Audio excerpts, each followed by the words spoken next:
ability to mid-series adapt. It's something that they've shown historically. They've always been a great team at it, and even with a new roster, they're still managing to do it. Their ability to adapt in the middle of the series, change up champion select, and find a way to get back into it is just astounding. Yeah, both teams kind of had some adaptations here. We saw the Rise ban in place of the Syndra, but that left it up for Bjergsen, who took that away second round there. And they went with the Lulu pick first for Dyrus in the top, and he won that lane flat out and caused a lot of pressure. So that was a great pickup there for them.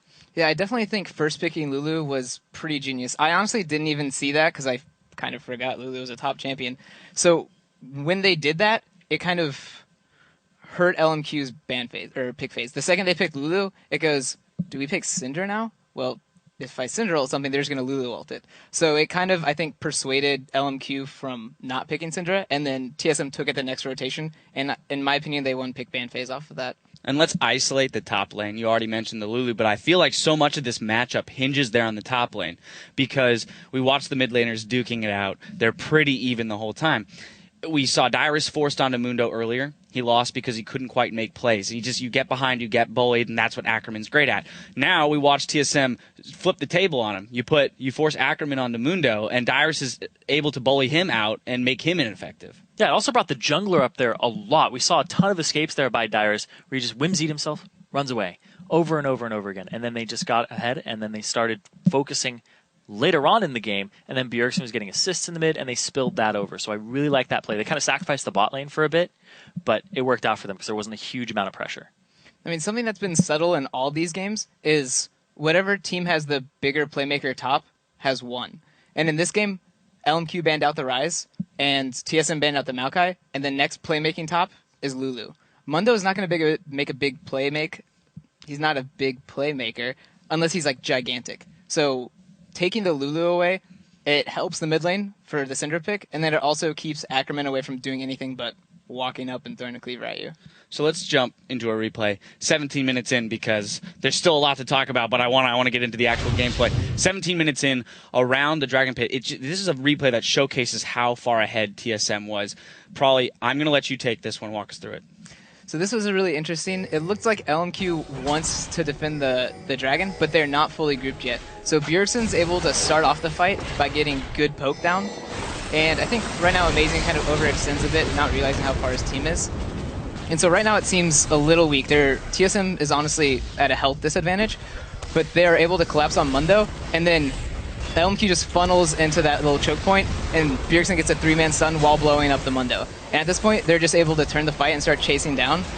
And the best part is this beautiful flash Nami bubble. Boom, gets 4 people, and Yasuo follows up. The only thing that stopped that from turning it around was the exhaust on Yasuo. If they didn't have exhaust for that, I think that would have been a 3v5 turnaround, and LMQ would have came out on top. And that's that playmaking potential that we see on Xiao Zhao, but the Mundo being relatively ineffective on that TP, whereas when the Lulu came in, had that ultimate to keep Kha'Zix alive there, which really let them secure that fight, take the Dragon, and just push that lead further. Yeah, it was really the Syndra stun on 3 people that allowed him to blow up Mundo and made it a bad TP. Otherwise, it would have been great. At this point, too, in the game, I want to look at another part of LMQ's team comp, which is the distinct lack of wave clear, right? Because they chose a pretty decent, Corki early in the lane. They were punishing a bit, but when you get behind like that, when the Lulu's bullying your Mundo around and the Syndra's big, there's no way for them to defend turrets at this point. Yeah, they kind of had to just use Windwall and look for a team fight. That's what the composition was looking for there. It was just an all-out team fight, hoping Xiao Zhao can pick it up for them. But in that situation, would it be better, right, to have a little bit of it? Because there's no real AD carries that can do it. You decided to go for that Mundo in the top lane. Is it time to now kind of move away from the Yasuo and say, all right, if we're going to give up the Syndra by banning out the Rise, we need to put you on a wave clear champion in case we get behind early? I think Corki supplements the wave clear a bit.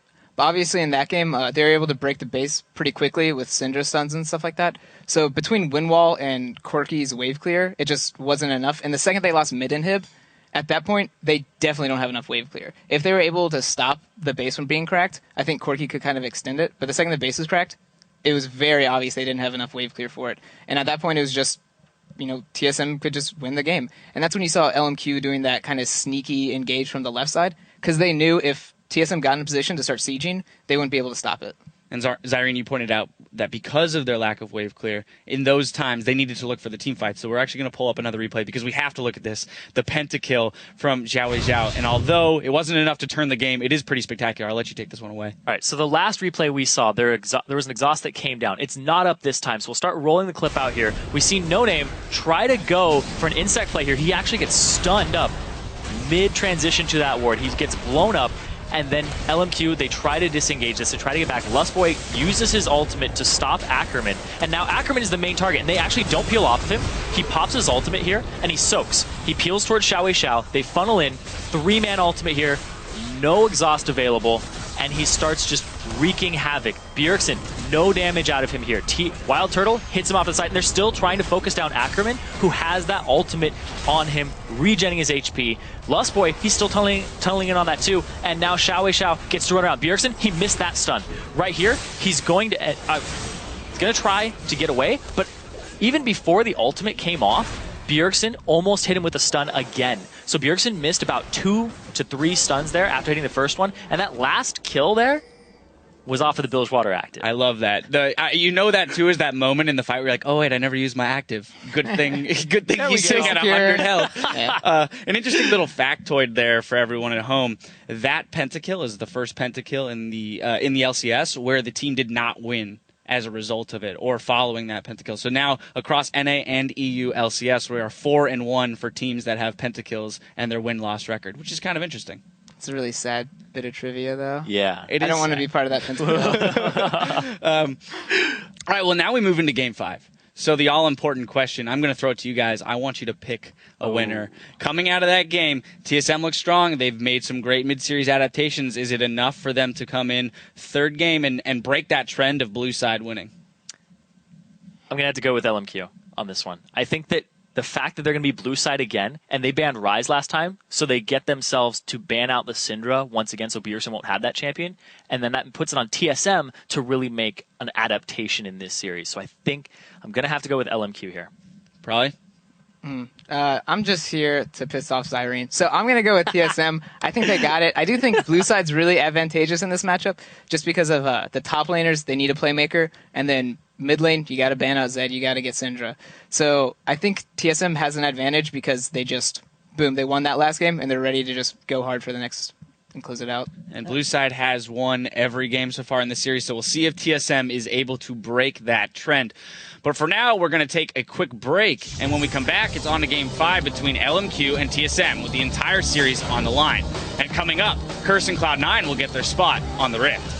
Already the teams are gearing up. We see High here squeezing in a little practice time while Balls watches TSM and LMQ from the sidelines. And of course, Sneaky doing a quick equipment check. Then over in Curse's locker room, Cop and Xpecial getting warmed up for their semifinals. We'll be right back with more of our NALCS coverage in just a bit.